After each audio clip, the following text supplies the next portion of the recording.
Okay, so let's do a basic artwork here that I see from students. House, tree, person, sun, sky. Okay, so this is what the artwork looks like without paint, or without water, turning it into a paint. And I'm going to show you what it'll look like when we start to mix it. One thing I would do is always color your yellow first. As you can see, I got a little bit of blue accidentally with my fingerprint in the sky, or in the sun. I also put a little bit of blue on the tree trunk. Blue is the color for shadows. You can't really see it with the camera. I don't think it's picking it up very well, but it's in there.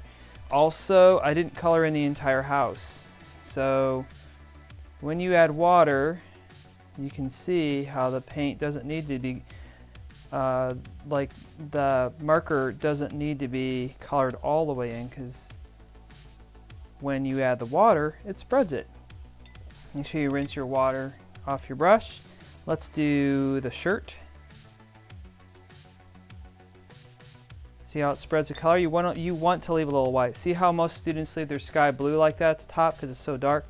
Watch what happens when we add blue. Or we add water to let the blue bleed down. Now those markers aren't too dark. Before, I didn't like the traditional markers because they were too dark. But when you add water to them, the traditional markers are actually one of my favorites. I just don't like them when you don't add water.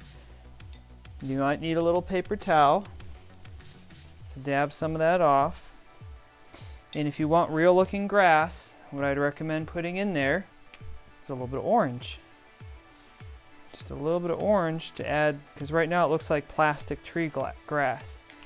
So it doesn't look good like that, but when you add the water and it blends together, it starts to create more realistic looking grass. You can also add just yellow to brighten it up.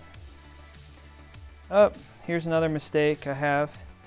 It's going up into the sky. So maybe I'll just go with that. Maybe I'll add a little orange into my sky here at the bottom. Since I made a mistake, I can either erase it with my paper towel quickly, or I can just go with it and let my sky be a little bit of orange mixed into the blue. That's kind of a cool idea. Let's add a little bit more water to the leaves and to the tree trunk. Ooh, that's really rich. Ooh, geez, that's going everywhere. Let's get our paper towel and dab that off. If you don't have a paper towel, you don't really need one. Here's the other trick. Squeeze your brush off. Squeeze the water out of it, and then use your brush like a sponge.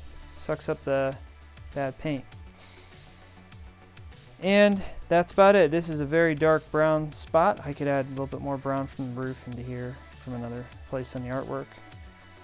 Do you see the difference between blending and not blending? Even though I made a couple mistakes, you can see that it enriches the artwork, and whenever you mix colors, you end up having a better artwork.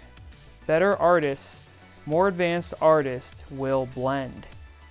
Okay? If I was going to mix the yellow or add water to the yellow, I would have done that first, because otherwise, if I go to put the yellow on top of another color and put it back in there, it would ruin the color of the sun. So that's blending with markers.